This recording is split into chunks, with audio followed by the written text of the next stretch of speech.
কল্যাণ রাষ্ট্র গড়ার পথে সরকার বাস্তবায়নযোগ্য হিসেবেই তৈরি নতুন বাজেট বরাদ্দের অর্থ ব্যয়ে স্বচ্ছতা নিশ্চিতের পথনকশা, শিল্পোৎপাদন ভিত্তিক বিনিয়োগে উৎসাহ। এবারের বাজেটেও করের বোঝা বাড়বে সাধারণ মানুষের। চলতি অর্থ বছরের তুলনায় 38,000 কোটি টাকার বেশি ভ্যাটের লক্ষ্য। বড় অঙ্কের কর আদায়ের ভার জাতীয় রাজস্ব বোর্ডের কাঁধে। 4 দিন পর পঞ্চগড় সীমান্তের শূন্য রেখায় থাকা 10 জনকে ফেরত নিল বিএসএফ। লালমনিরহাটে 50 থেকে 60 জনকে পুষিয়ে চেষ্টা, রুখে দিল বিজিবি। টহল জোরদার। নতুন অর্থ বছরে জাতীয় গ্রিডে দৈনিক 650 মিলিয়ন ঘনফুট গ্যাস যুক্ত করার লক্ষ্য। 46টি কূপ খনন ও সংস্কারের পরিকল্পনা। বাপেক্স ও পেট্রো বাংলাকে গতিশীল ভূমিকা রাখার তাগিদ।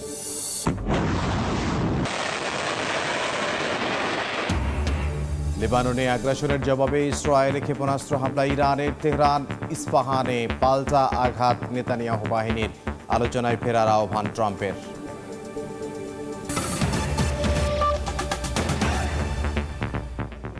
সময় সংবাদের সঙ্গে আছে আমি ইমদাদুল হক। শুরুতেই বাজেটের খবর।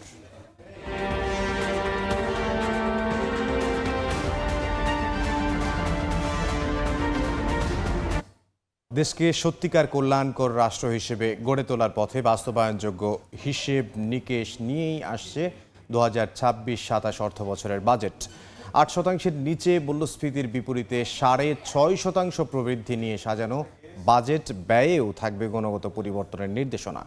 সময় সংবাদকে দেয়া সাক্ষাৎকারে কথা জানিয়েছেন প্রধানমন্ত্রীর অর্থ পরিকল্পনা উপদেষ্টা রাশেদ আল মামুন তিতুমির।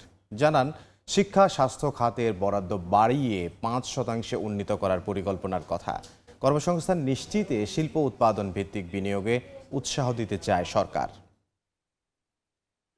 পদের কর্তব্য বিশ্বস্তার সহিত পালন করিব। দেশ পরিচালনার দায়িত্ব নিয়েই বাংলাদেশকে সত্যিকার মানবিক ও কল্যাণকর রাষ্ট্র হিসেবে গড়ে তোলার পথে হাঁটছেন প্রধানমন্ত্রী তারেক রহমান। যেমন ঋণ মওকুফ করে স্বস্তি দেওয়া হয়েছে কৃষকদের, তেমনি ফ্যামিলি সহ বিভিন্ন কার্ড সুবিধা দেওয়া হচ্ছে নিম্ন আয়ের মানুষকে। কল্যাণ রাষ্ট্রের ভিত্তি জনাব তারেক রহমানের দিয়ে শুরু হচ্ছে। দীর্ঘমেয়াদী পরিকল্পনা নিয়ে প্রধানমন্ত্রীর এই চলার পথে আসছে বাজেটেও থাকবে সবার অংশগ্রহণে অন্তর্ভুক্তিমূলক বাংলাদেশ গঠনের নির্দেশনা। সংকট থেকে উত্তরণের সকল কর্মসূচি আগামী বাজেটে থাকবে। যে ফ্যামিলি কার্ড 2500 টাকা, এটা কিন্তু বাংলাদেশের ক্ষেত্রে যদি চিন্তা করা হয় এবং এটাকে বাড়ানো হবে সার্বজনীনভাবে, ঠিক একই কায়দায় অন্যান্য ক্ষেত্রেও বাড়ানো হবে। সময় সংবাদকে দেয়া এই সাক্ষাৎকারে অর্থ উপদেষ্টা জানান, টেকসই ও জনবান্ধব উন্নয়ন নিশ্চিতে শিল্প উৎপাদন ভিত্তিক বিনিয়োগে গুরুত্ব দিতে চায় সরকার। গল্প শুনতাম যে ডেমোগ্রাফিক ডিভিডেন্ড, 60% তো চলে গেছে, কোনো কিছুই হয়নি। আমাদের কর্মসংস্থান করতে হবে। তো কর্মসংস্থানটা হবে কোত্থেকে? উৎপাদন করতে হলে তো বিনিয়োগ দরকার। বিনিয়োগ উৎপাদন বাড়লে কর্মসংস্থান হবে। চাই যে কিভাবে স্বনির্ভরতা আমদানি নির্ভর না থাকে এবং শিল্পায়ন ঘটে এবং আমাদের রপ্তানি আরো বাড়ে। বিনিয়োগকে উৎসাহী করতে রাখা হবে রাজস্ব নীতির ধারাবাহিকতা। বিনিয়োগ করতে কি লাগে? প্রথম লাগবে নীতির ধারাবাহিকতা। আমার তো জ্বালানি সমস্যা আছে, আমার তো বিদ্যুৎ লাগবে, তা না হলে কলকারখানা গড়ে উঠবে কিভাবে? অর্থায়ন লাগবে। এই সুদের হার দিয়ে বন্ধ কলকারখানা চালু হবে কিভাবে? এইগুলোর প্রতিটাই কিন্তু আগামী বাজেটে নিশ্চিত করা হবে। শিক্ষা স্বাস্থ্য খাত বিশেষ গুরুত্ব পাবে আসছে বাজেটে। মানবিক রাষ্ট্র যদি করতে হয় তাহলে দুটো পরিবর্তন তো হতে হবে ন্যূনতম। শিক্ষা এবং স্বাস্থ্য ক্ষেত্রে একটা বড় রকমের গুণগত পরিবর্তন দরকার। সেই জন্যই উল্লেখ করা হয়েছে ধারাবাহিকভাবে 5% পর্যন্ত মোট দেশজ উৎপাদনের শিক্ষা খাতে এবং স্বাস্থ্য খাতে ব্যয় হবে। 2034 সালের মধ্যে $1 ট্রিলিয়ন অর্থনীতির বাংলাদেশ গড়তে আগামী অর্থ বছরে জিডিপি প্রবৃদ্ধি 6.5% নেয়ার পাশাপাশি মূল্যস্ফীতিকে 8%-এর নিচে আটকে রাখার পরিকল্পনার কথাও জানান তিনি। ধরে নিয়েছি যে এখন অর্থনীতির প্রবৃদ্ধি 4 থেকে 4.2 হবে, আর আগামী বছর আমরা নির্ধারণ করেছি এটা 6.5% যাবে। এই কথা সবারই জানা আছে যে উন্নয়নশীল বিশ্বে আর উন্নত বিশ্বের মূল্যস্ফীতির হার এক হবে না। এই পার্থক্য মাথায় রাখতে হবে। বাজেটে বরাদ্দ দেয়া অর্থ ব্যয়ের স্বচ্ছতা নিশ্চিতের পথনকশা থাকবে 2026-27 অর্থ বছরের উত্থাপিত জাতীয় বাজেটে। আমরা মেগা গিগা প্রকল্পের গিগা দুর্নীতিতে নাই। কামরুল হাসান সবুজ, সময় সংবাদ, ঢাকা। আসছে বাজেটেও সাধারণ মানুষের উপর বাড়ছে করের বোঝা। চলতি অর্থবছরের তুলনায় 2026-27 অর্থবছরে 38,000 কোটি টাকার বেশি ভ্যাট আদায়ের লক্ষ্য দেওয়া হচ্ছে জাতীয় রাজস্ব বোর্ড এনবিআরকে। আয়কর খাতে 2,23,000 আর আমদানি রফতানি শুল্কে 1,57,000 কোটি টাকা আদায়ের দায়িত্ব পড়তে যাচ্ছে সংস্থাটির কাঁধে। এস এম আরেফিন জানাচ্ছেন বিস্তারিত। বাজেট বাস্তবায়নে যে অর্থের দরকার হয় তার সিংহভাগ বা প্রায় 38% বেশি আসে মূল্য সংযোজন কর ভ্যাট থেকে। অর্থ মন্ত্রণালয় সূত্র বলছে 2026-27 অর্থ বছরের প্রস্তাবিত বাজেটে 2,23,480 কোটি টাকা ভ্যাট আদায়ের লক্ষ্য পাচ্ছে এনবিআর, যা চলতি অর্থ বছরের চেয়ে 38,850 কোটি টাকা বেশি। রাজস্ব আদায় লক্ষ্যমাত্রা বাড়ানো হচ্ছে আয়কর ও ভ্রমণ খাতেও। নতুন অর্থ বছরে এই খাত থেকে 37% আয় করতে চায় এনবিআর, যার আকার হতে যাচ্ছে 2,23,480 কোটি টাকা। চলতি অর্থ বছরে যা ছিল 1,75,730 কোটি টাকা। আমদানি ও রপ্তানি খাতে শুল্ক বাবদ এনবিআরকে আদায় করতে হবে 1,57,000 কোটি টাকার বেশি। এই চলতি অর্থ বছরের তুলনায় লক্ষ্যমাত্রা বাড়ছে 27,300 কোটি টাকা। খুব ভালোভাবে আসছে। তবে কর প্রশাসনের আধুনিকায়ন ও প্রাতিষ্ঠানিক সংস্কার না করে শুধু লক্ষ্য বাড়িয়ে রাজস্ব আদায়ে গতি ফিরবে না বলে মনে করেন এই অর্থনীতিবিদ। সরকার রাজস্ব আহরণ বাড়ানোর যে উদ্যোগ পরিকল্পনা গ্রহণ করছে, এবার সরকার একটা বিগ পুশ দিচ্ছে, কিন্তু বিগ পুশ দিয়ে রাজস্ব আহরণ আপনার রাতারাতি বাড়াতে পারবেন না। রাজস্ব আহরণ বাড়ানোর জন্য আপনাকে খুব মানে ধীরে ধীরে কাজ করতে হবে। আপনার কর জাল বাড়াতে হবে, কিন্তু করের পরিমাণ যদি আপনি বাড়িয়ে দেন, যারা রেগুলার ট্যাক্স পেয়ার তারা কিন্তু নিরুৎসাহিত হয়ে যাবে। এবং বাংলাদেশে যারা ট্যাক্স দিচ্ছে তারা প্রতি বছরই দিচ্ছে, আর যারা দিচ্ছে না তারা দিচ্ছে না। আমার কথা হচ্ছে যে রাজস্ব আহরণ বাড়ানোর জন্য সরকারকে ভ্যাট ফাঁকি যারা দিচ্ছে তাদেরকে আইনের আওতায় আনতে হবে। 2026-27 অর্থ বছরে মোট 6,04,000 কোটি টাকা রাজস্ব আদায়ের লক্ষ্য পেতে যাচ্ছে জাতীয় রাজস্ব বোর্ড এনবিআর। MS আরেফিন, সময় সংবাদ, ঢাকা। বাজেট, আইন শৃঙ্খলা, জ্বালানি সহ কয়েকটি গুরুত্বপূর্ণ বিষয়ে জরুরি সভা হবে মন্ত্রিপরিষদ বিভাগে। এই মুহূর্তে সচিবালয়ে আছেন সহকর্মী মুরসালিন হক জুনায়েদ। সরাসরি যাব তার কাছে। জুনায়েদ,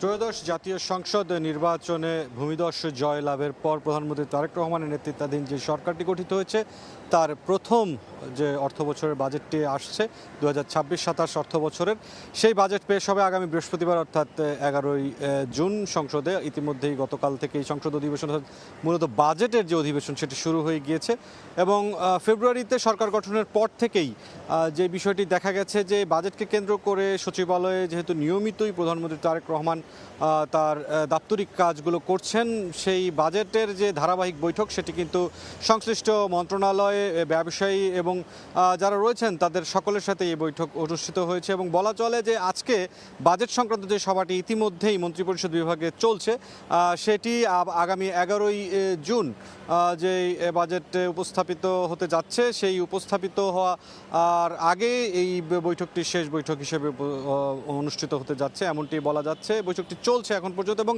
আজকের দিনের যেই কর্মসূচিগুলো, যে কার্যক্রমগুলো রয়েছে প্রধানমন্ত্রী তারেক রহমানের, তার মধ্যে একটি উল্লেখযোগ্য বিষয় হচ্ছে আইন শৃঙ্খলা সংক্রান্ত সভা। যে বিষয়টি দেখা যাচ্ছে যে দেশের সীমান্তবর্তী এলাকাগুলোতে পুশ ইনের যে ঘটনা প্রতিবেশী রাষ্ট্র ভারতের পক্ষ থেকে বিভিন্ন সময় প্রায় প্রতিদিনই উঠে আসছে গণমাধ্যমে, এবং সেই বিষয়টি বিবেচনায় নিয়ে কিন্তু একটি গুরুত্বপূর্ণ বৈঠকে আলোচনা হওয়ার একটি সম্ভাবনা রয়েছে এমনটি জানা গেছে। পাশাপাশি আরও যে আরেকটি গুরুত্বপূর্ণ সভা যেটি রয়েছে সেটি জ্বালানি বিষয়ক সভা রয়েছে। ঈদুল আজহার পরবর্তী সময়েই যে বিদ্যুতের দাম বৃদ্ধি নিয়ে এক ধরনের আলোচনা সমালোচনা সর্বমহলেই ছড়িয়ে পড়েছিল এবং তার প্রেক্ষিতে কিন্তু সরকারের পক্ষ থেকে বেশ কিছু উদ্যোগ নেওয়া হয়েছে যে মিটারের যে চার্জ সেটি কিন্তু মওকুফ করা হয়েছে এবং ইউনিট বিবেচনায় সর্বনিম্ন পর্যায়ে যেই দাম নির্ধারণ করা হয়েছিল সেটি কিন্তু আগের দামই রাখা হয়েছে। তারপরেও যে বিষয়টি দেখা গেছে যে সার্বিকভাবে এখন পর্যন্ত মধ্যপ্রাচ্যে যে জটিলতা চলছে যুদ্ধাবস্থা, সেইটি কিন্তু এখনও একেবারেই নিষ্পন্ন হয়ে যায়নি। সেই বিবেচনায় কিন্তু যে জ্বালানি রয়েছে তার সরবরাহ পরিস্থিতি, সার্বিক বিবেচনায় জ্বালানি বিষয়ক সভাটি রয়েছে। এখন পর্যন্ত সচিবালয় থেকে এই ছিল সবশেষ। সচিবালয় থেকে সহকর্মী মুরসালিন হক জুনায়েদ। নতুন অর্থবছরে জাতীয় গ্রিডে 650 মিলিয়ন ঘনফুট গ্যাস যুক্ত করতে চায় জ্বালানি বিভাগ। লক্ষ্য পূরণে 38টি কূপ খনন ও 8টি সংস্কারের পরিকল্পনা নেওয়া হয়েছে। সংকট কাটাতে 2030 সালের মধ্যে 1.5 মিলিয়ন ঘনফুট গ্যাসের নতুন সম্ভাবনা তৈরি করতে চান নীতি নির্ধারকরা। তবে গ্যাস অনুসন্ধানে অতীতে অনেক উচ্চাভিলাষী পরিকল্পনা থাকলেও পরে তা ব্যর্থ হয়। সে কারণে বাপেক্স পেট্রোবাংলাকে গতিশীল করার পাশাপাশি যথাসময়ে অর্থ ছাড়ের তাগিদ দিচ্ছেন বিশেষজ্ঞরা। ফারুক ভূঁইয়া রবিনের রিপোর্ট। গ্রাহক পর্যায়ে দাম কিংবা সরবরাহ দুই ক্ষেত্রেই এখনো ধুঁকছে দেশের বিদ্যুৎ ও জ্বালানি খাত। আমদানি নির্ভরতার ঝুঁকি কতটা, ইরান ইউক্রেন যুদ্ধ সহ বৈশ্বিক সংকটে তার মূল্য দিয়েছে গোটা দেশ। বর্তমানে দেশে গ্যাসের চাহিদা 4,000 মিলিয়ন ঘনফুটের বেশি, বিপরীতে সরবরাহ মাত্র 2,600 থেকে 2,700 মিলিয়ন ঘনফুট। এর মধ্যে প্রায় 1,000 মিলিয়ন ঘনফুটের যোগান আসে আমদানি করা এলএনজি থেকে। তবে শঙ্কার বিষয় হচ্ছে বছর ব্যবধানে 150 মিলিয়ন ঘনফুট হারে কমছে দৈনিক উৎপাদন। সংকটময় এই অবস্থা কাটাতে নতুন আধার অনুসন্ধানে নজর দিচ্ছে জ্বালানি বিভাগ। আসছে অর্থ বছরের লক্ষ্য 46টি কূপ খনন ও সংস্কার করে দৈনিক 650 মিলিয়ন ঘনফুট হারে জাতীয় গ্রিডে গ্যাস যুক্ত করা। এভাবে ধাপে ধাপে 2030 সালের মধ্যে 129 কূপ খননের পরিকল্পনা নেওয়া হয়েছে, যা বাস্তবায়ন করতে পারলে 1,500 মিলিয়ন ঘনফুট হারে গ্যাস পাওয়ার সম্ভাবনা জাগতে পারে। 50টা কূপ এবং 100টা কূপ, দুটো প্রজেক্ট আছে আমাদের। এই কূপগুলো খননের কার্যক্রম কিভাবে আরও গতি সঞ্চার করা যায় সে ব্যাপারে সরকার উদ্যোগ নিয়েছে। আমরা আশা করছি যে আপনারা দৃশ্যমান একটা অগ্রগতি সহসাই দেখতে পাবেন ইনশাল্লাহ। তবে অতীত অভিজ্ঞতা বলছে উচ্চাভিলাষী অনেক পরিকল্পনা হুঁচট খেয়েছে বারবার। প্রকল্প অনুমোদন আর অর্থ ছাড়ে ধীরগতি, আমলাতান্ত্রিক জটিলতা বড় বাধা হয়ে দাঁড়ায় কূপ খননে। দেশের জ্বালানি অনুসন্ধানে নানা সময়ে নেওয়া হয়েছে নানা পরিকল্পনা, তবে বাস্তবায়নের বেলায় সেসব অনেক ক্ষেত্রেই থেকে গেছে কাগজে কলমে। এমন অবস্থায় জ্বালানি অনুসন্ধানে নতুন করে যে কর্ম পরিকল্পনা ঠিক করা হয়েছে সেসব বাস্তবায়নে বাপেক্স পেট্রোবাংলার গতিশীল ভূমিকার পাশাপাশি সরকারের নীতি সহায়তার উপর জোর দিচ্ছেন বিশেষজ্ঞরা। বাপেক্স সহ আর 3 কোম্পানিকে তাদের যত রকমের সক্ষমতা উন্নয়ন করা লাগে সব করতে হবে, এবং তাদের পেছনে বাঁক ছেড়ে দিলে যেমন কোনো ব্যক্তি জীবনে কোনো দিন দৌড়ায়নি সে অলিম্পিকের রেকর্ড ব্রেক করবে। যদি এইসব কোম্পানিগুলো ব্যর্থ হয় তাদের চাকরি চলে যাবে, তাদের হাতে টার্মিনেশন লেটার ধরাই দেবে। যারা প্রফেশনাল, কারিগরি দক্ষ, স্ট্র্যাটেজিক প্ল্যান তৈরি করে সেই প্ল্যান অনুযায়ী তাদেরকে চলতে বাধ্য করুক। ডিপিপি বলা হয়, সেটার অনুমোদন প্রক্রিয়া অনেক বেশি, সেটার প্রকিউরমেন্ট প্রসেসটা অনেক বেশি, এখানে কিন্তু অনেক বিলম্বিত হয়। এই যে আমলাতান্ত্রিক ব্রিটিশ আমলের সিস্টেম, এইটা তো চলতে পারে না। সেই ফ্লেক্সিবিলিটি তো বাপেক্সকে দিতে হবে। এটা যদি থাকে তখন কিন্তু ওই দেখা যাবে যে কাজের যে গতি কিন্তু আরো বাড়বে। জ্বালানি বিভাগ অবশ্য বলছে বাপেক্সকে শক্তিশালী ও অনুসন্ধান কার্যক্রমে গতি আনতে বিদ্যমান 5টি রিগ বা খনন যন্ত্রের পাশাপাশি নতুন করে আরও 2টি কেনার প্রক্রিয়া শুরু হয়েছে। ফারুক ভূঁইয়া রবিন, সময় সংবাদ, ঢাকা। সময় সংবাদে আরও থাকছে।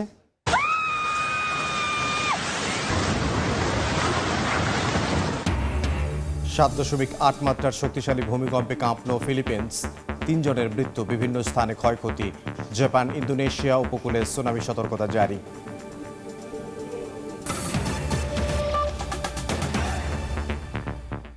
সীমান্তে থামছেই না বিএসএফ এর পুশিনের চেষ্টা।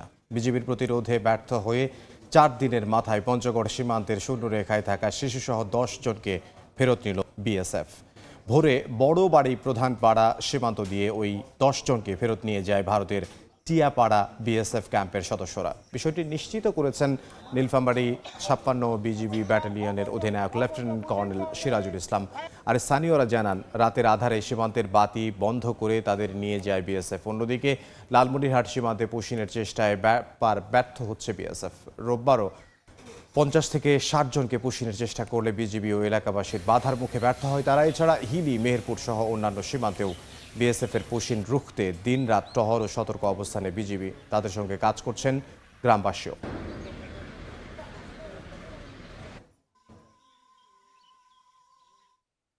এ বিষয়ে বিস্তারিত জানবো। এই মুহূর্তে লালমনিরহাটের দুর্গাপুর সীমান্তে আছেন সহকর্মী সুফিয়ান আল হাসান এবং নওগাঁর পোরশা সীমান্তে আছেন এমআর রকি। প্রথমেই যাব সুফিয়ানের কাছে। সুফিয়ান,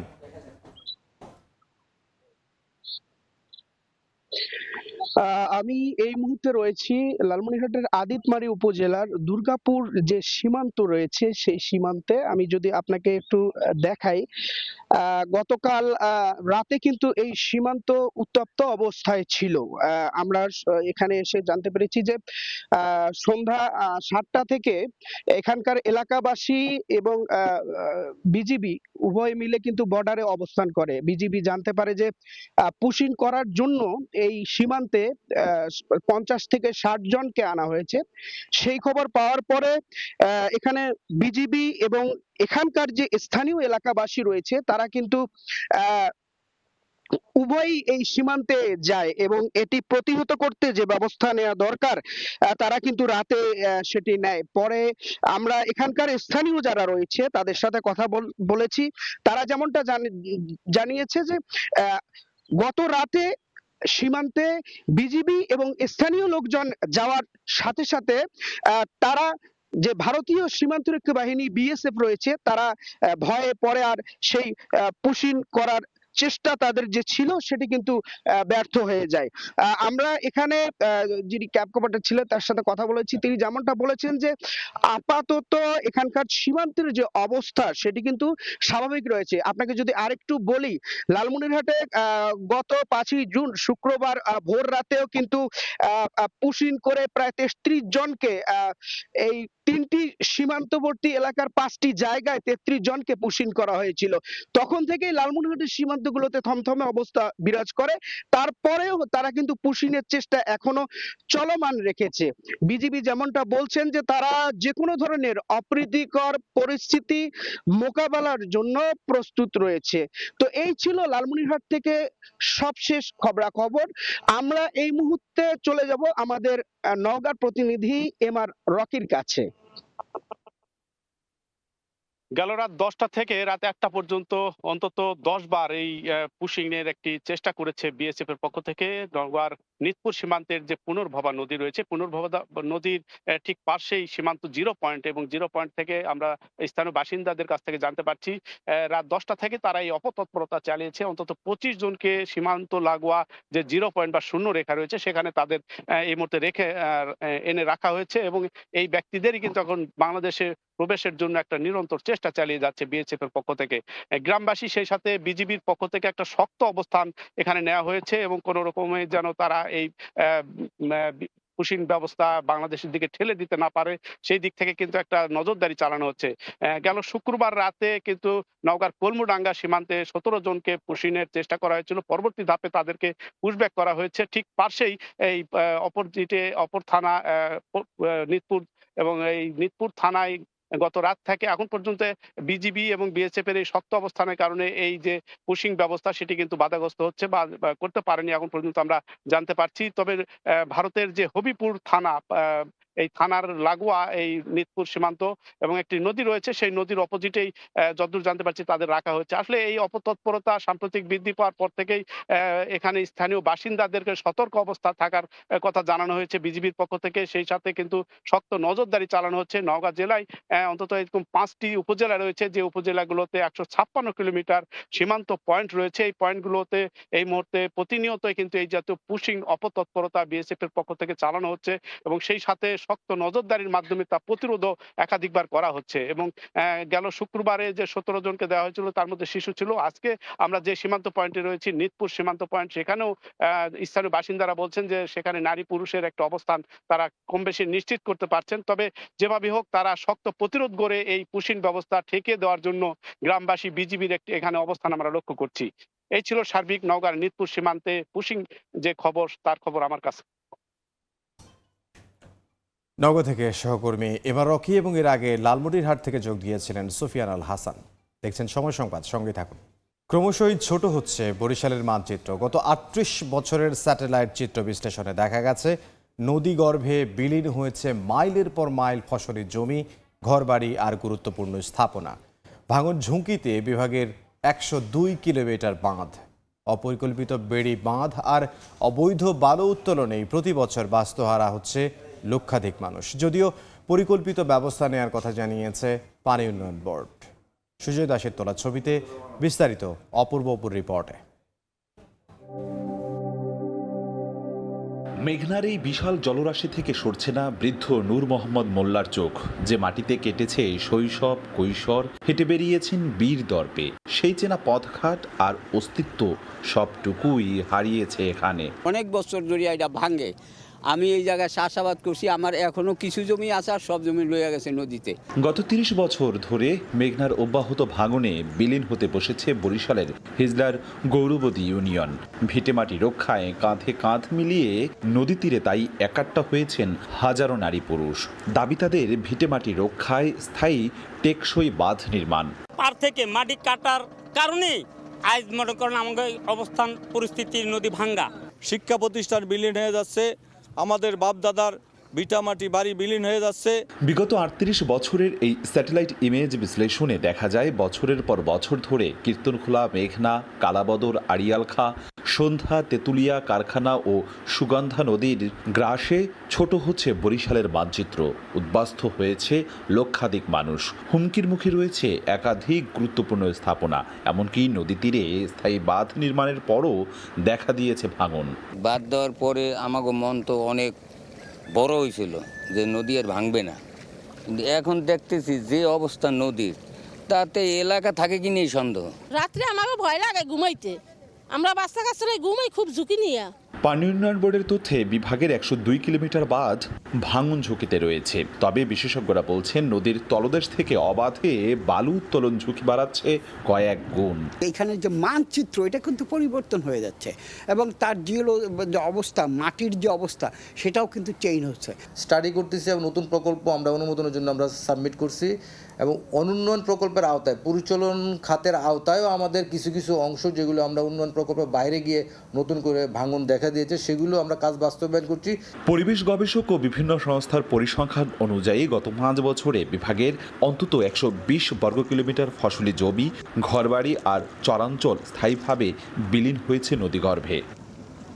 অপূর্ব অপু, সময় সংবাদ, বরিশাল। নোয়াখালীতে হামের প্রকোপ বেড়েই চলেছে। ধারণ ক্ষমতার চেয়ে কয়েক গুণ রোগী ভর্তি থাকায় চিকিৎসা দিতে হিমশিম অবস্থা চিকিৎসকদের। বিস্তারিত জানাতে পটুয়াখালী মেডিকেল কলেজ হাসপাতাল থেকে যুক্ত হচ্ছেন সহকর্মী মনির হোসেন বাদল। সরাসরি যাব তার কাছে। কোনোভাবেই কিন্তু পটুয়াখালীতে নিয়ন্ত্রণে আসছে না হামের রোগীর সংখ্যা। পটুয়াখালী মেডিকেল কলেজ হাসপাতালে আমরা দেখতে পাচ্ছি যে পটুয়াখালী আগে 40টি বেড থাকলেও কিন্তু হামের রোগীর জন্য এখন কিন্তু 60টি বেড বরাদ্দ করা হয়েছে।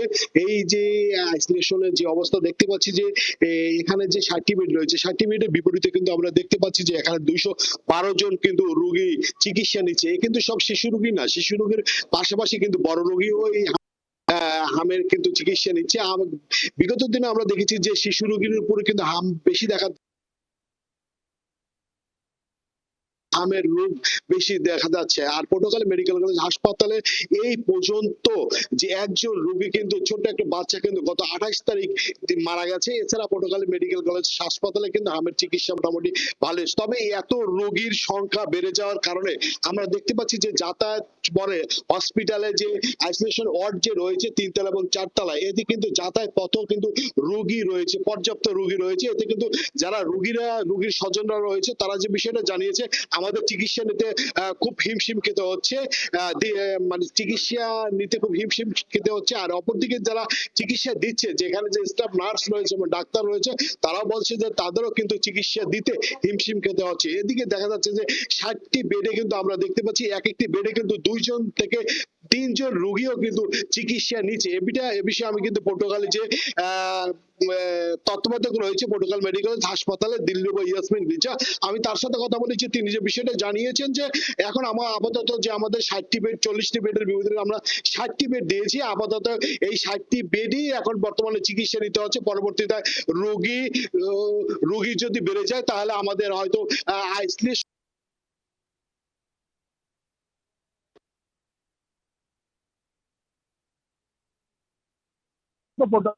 হাসপাতালে কিন্তু একজন শিশু মারা গেছে।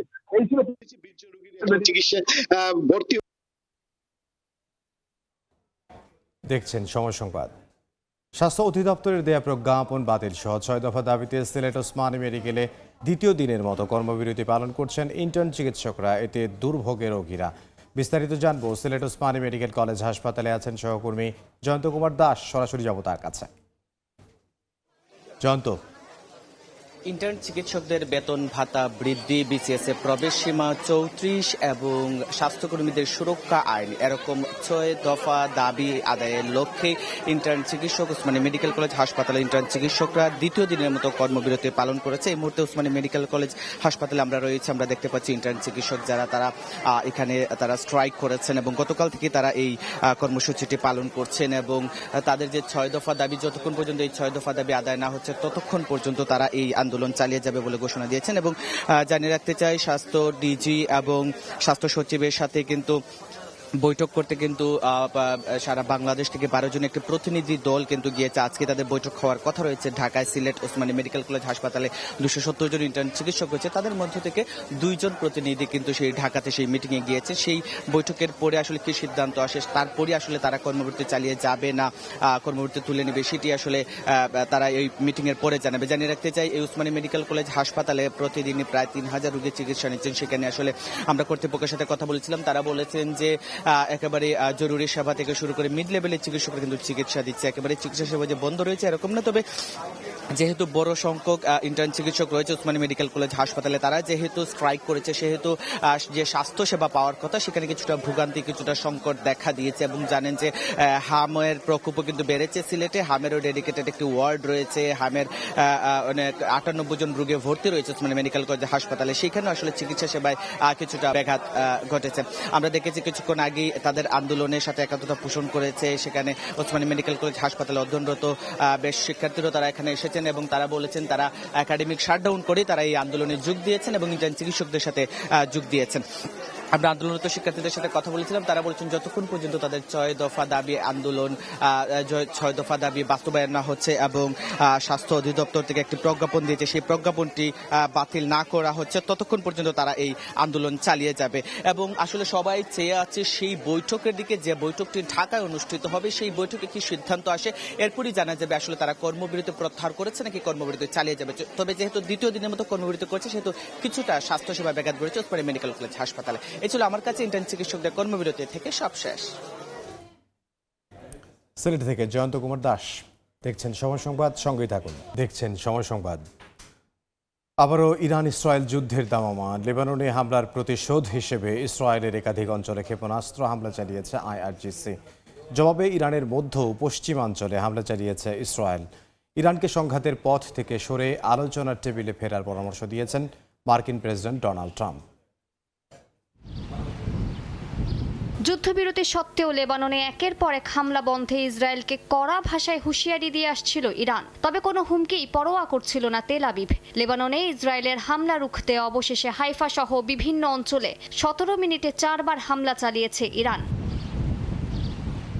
ইসরায়েলে হামলার দায় স্বীকার করেছে ইরানের বিপ্লবী গার্ড বাহিনী। দেশটির রাষ্ট্রীয় সংবাদ সংস্থা তাসনিমের বরাতে আইআরজিসি জানায়, ইসরায়েলের উত্তরাঞ্চলে হাইফা শহর থেকে প্রায় 20 কিলোমিটার দূরে অবস্থিত রামাথ ডেভিড এয়ারবেসে তারা ব্যালিস্টিক ক্ষেপণাস্ত্র ছুড়েছে। বিবৃতিতে বলা হয়, লেবাননের দক্ষিণাঞ্চল ও বৈরুতের দক্ষিণ উপশহরে ইসরায়েলি হামলার মূল কেন্দ্র হিসেবে ব্যবহৃত হওয়ায় এই বিমান ঘাঁটিকে লক্ষ্যবস্তু করা হয়েছে। ইসরায়েলের বিরুদ্ধে ক্ষেপণাস্ত্র হামলার পর ইরানের রাজধানী তেহরানে দেখা যায় সমর্থকদের উচ্ছ্বাস। সরকার সমর্থিত সমাবেশে যুক্তরাষ্ট্র ও ইসরায়েল বিরোধী স্লোগান দিতে দেখা যায় বহু মানুষকে। এর আগে লেবাননের দক্ষিণাঞ্চলে নাবাতিহে জেলায় একের পর এক ইসরায়েলি হামলা চলেছে। আল শারকিয়া ও তালাত আল রাহাব এলাকায় ড্রোন ও বিমান হামলায় ধ্বংস হয়েছে অবকাঠামো। নাবাতিহে আল ফাউকা ও কাফর তিবনিত এলাকায় ফসফরাস শেলের ব্যবহার নিয়ে অভিযোগ উঠেছে। এসব হামলায় বেশ কয়েকজন নিহত হয়েছেন বলে দাবি লেবানন সরকারের। এই হামলায় সীমান্তবর্তী অঞ্চলে সাধারণ মানুষের মধ্যে ছড়িয়ে পড়েছে আতঙ্ক। নিরাপদ আশ্রয়ে সরে যাচ্ছে বহু পরিবার। ইসরায়েলের এই হামলার পর ইরানি পার্লামেন্ট স্পিকার ও সামরিক কর্মকর্তারা কড়া ভাষায় হুঁশিয়ারি দিয়েছেন। তারা বলছেন, লেবাননে ইসরায়েলি হামলা অব্যাহত থাকলে সরাসরি সংঘর্ষের পথে যেতে পারে তেহরান। যুক্তরাষ্ট্র ও ইসরায়েলকে কঠোর জবাবের সতর্কবার্তাও দিয়েছেন তারা। ইরানের পররাষ্ট্রমন্ত্রী আব্বাস আরাকচি সামাজিক মাধ্যমে লেবাননের প্রতি সংহতি জানিয়েছেন। একই সময়ে হিজবুল্লাহ ইসরায়েলি সামরিক লক্ষ্যবস্তুতে ড্রোন ও ক্ষেপণাস্ত্র হামলার দাবি করেছে। এমন পরিস্থিতিতে মার্কিন প্রেসিডেন্ট ডোনাল্ড ট্রাম্প ইরানকে আলোচনা টেবিলে ফিরে আসার আহ্বান জানান। সামাজিক মাধ্যমে তিনি জানান, তেহরানের এমন পদক্ষেপে শান্তি আলোচনা ভেস্তে যেতে পারে। নেতানিয়াহুকে ফোন করে হামলার জবাব না দেওয়ার অনুরোধ করবেন বলেও জানান ট্রাম্প। একই সঙ্গে ফিনান্সিয়াল টাইমসকে দেয়া সাক্ষাৎকারে ট্রাম্প বলেন, তিনি সব সিদ্ধান্ত নিয়ন্ত্রণ করবেন এবং নেতানিয়াহু নীতিগতভাবে তার সিদ্ধান্তের বাইরে যেতে পারেন না। ট্রাম্প আরও বলেন, ইরানের সাম্প্রতিক ক্ষেপণাস্ত্র হামলা সত্ত্বেও যুক্তরাষ্ট্র ও তেহরানের মধ্যে চলমান চুক্তির আলোচনা থেমে যাবে না। ইসরায়েলের জাতীয় নিরাপত্তা মন্ত্রী ইতামার বেন গভির ইরানের বিরুদ্ধে ভয়াবহ হামলার হুঁশিয়ারি দিয়েছেন। সামাজিক মাধ্যমে তিনি জানান, খুব শিগগিরই ইরানের বিরুদ্ধে কঠোর ব্যবস্থা নেওয়া হবে। ইরান এই হামলা চালিয়ে অনেক বড় ভুল করেছে বলে মন্তব্য করেছেন ইসরায়েলের সেনাবাহিনীর মুখপাত্র। মালিহা সুহরওয়ার্দী, সময় সংবাদ। ফিলিপিন্সের দক্ষিণাঞ্চলীয় মিন্দানাও দ্বীপে 7.8 মাত্রার শক্তিশালী ভূমিকম্প আঘাত এনেছে। এতে এখন পর্যন্ত 3 জনের মৃত্যুর খবর পাওয়া গেছে। বিভিন্ন স্থানে ব্যাপক ক্ষয়ক্ষতি হয়েছে। ভূমিকম্পের পর উপকূলীয় এলাকায় সুনামি সতর্কতা জারি করা হয়েছে। মার্কিন ভূতাত্ত্বিক জরিপ সংস্থা USGS জানিয়েছে, ভূমিকম্পটির উৎপত্তি স্থল ছিল ভূপৃষ্ঠের প্রায় 35 কিলোমিটার গভীরে। সম্ভাব্য জলোচ্ছ্বাসের ঝুঁকি এড়াতে উপকূলের বাসিন্দাদের দ্রুত নিরাপদ ও উঁচু স্থানে সরে যাওয়ার আহ্বান জানানো হয়েছে। পরিস্থিতি পর্যবেক্ষণ করছে স্থানীয় কর্তৃপক্ষ এবং জরুরি সেবা সংস্থাগুলো।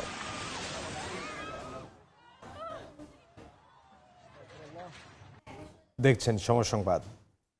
বিশ্বকাপ মিশন শুরুর আগেই বড় ধাক্কা খেল ব্রাজিল। এবার ইনজুরিতে স্কোয়াড থেকে ছিটকে গেলেন ডিফেন্ডার ওয়েসলি।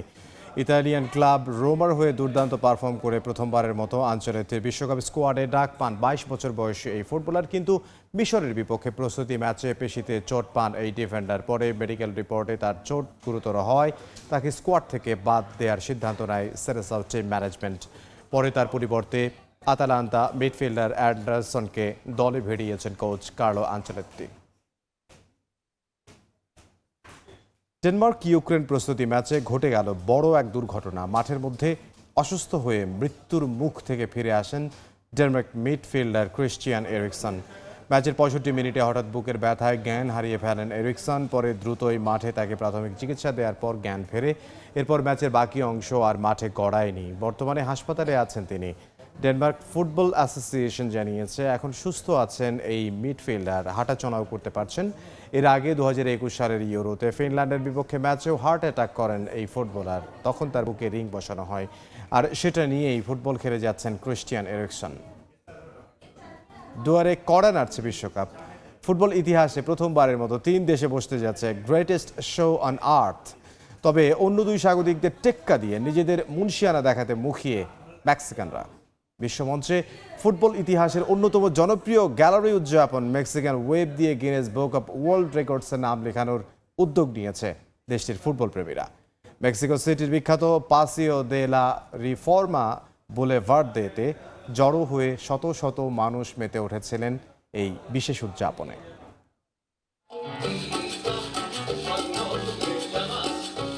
বিশ্বকাপের 3 স্বাগতিকের মধ্যে চলছে এক অলিখিত লড়াই। কে কাকে টেক্কা দিয়ে আয়োজনে মাত দেবেন সেই চেষ্টা দেশগুলোর সমর্থকদের মাঝে। তবে সবাইকে বাজিমাত করে অনেকটাই এগিয়ে গেল মেক্সিকো।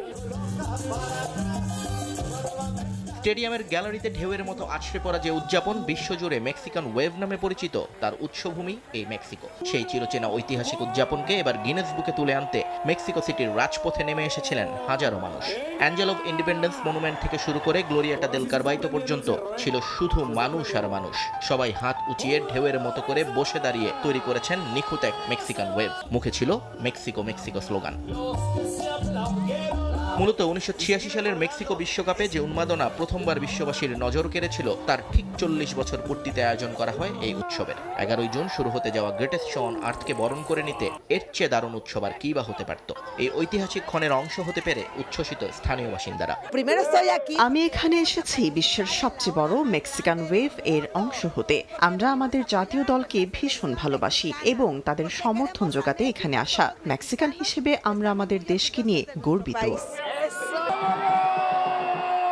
কেবল স্থানীয়রাই নন, আগামী ফুটবল বিশ্বকাপকে কেন্দ্র করে মেক্সিকোতে আসা বিদেশি পর্যটকদের উপস্থিতিও ছিল চোখে পড়ার মতো।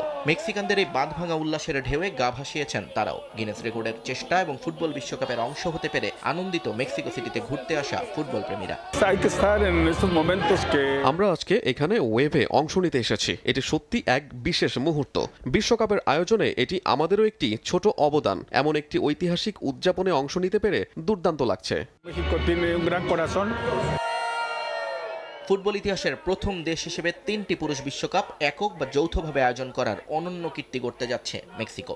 এর আগে 1970 এবং 1986 সালের পর এবার 2026 বিশ্ব রেকর্ডের আনুষ্ঠানিক স্বীকৃতি গিনেস কর্তৃপক্ষের কাছ থেকে এখনো না এলেও মেক্সিকোর ফুটবল প্রেমীরা যে ইতিমধ্যেই বিশ্বকাপের আমেজ গায়ে মেখেছেন, তাই উৎসবমুখর রাজপথ দেখলেই বোঝা যায়। নিয়ন মোহাইমেন, সময় সংবাদ। এই পর্যায়ে শীর্ষ সংবাদগুলো জানিয়ে দিচ্ছে আরও একবার। কল্যাণ রাষ্ট্র গড়ার পথে সরকার, বাস্তবায়নযোগ্য হিসেবেই তৈরি নতুন বাজেট, বরাদ্দের অর্থ ব্যয়ে স্বচ্ছতা নিশ্চিতের পথনকশা, শিল্প উৎপাদন ভিত্তিক বিনিয়োগে উৎসাহ। এবারের বাজেটেও করের বোঝা বাড়বে সাধারণ মানুষের। চলতি অর্থবছরের তুলনায় 38,000 কোটি টাকার বেশি ভ্যাটের লক্ষ্য। বড় অঙ্কের কর আদায়ের ভার জাতীয় রাজস্ব বোর্ডের কাঁধে। এবং 4 দিন পর পঞ্চগড় সীমান্তের শূন্য রেখায় থাকা 10 জনকে ফেরত নিল বিএসএফ। লালমনিরহাটে 50 থেকে 60 জনকে পুষিনের চেষ্টা রুখে দিল বিজিবি। টহল জোরদার।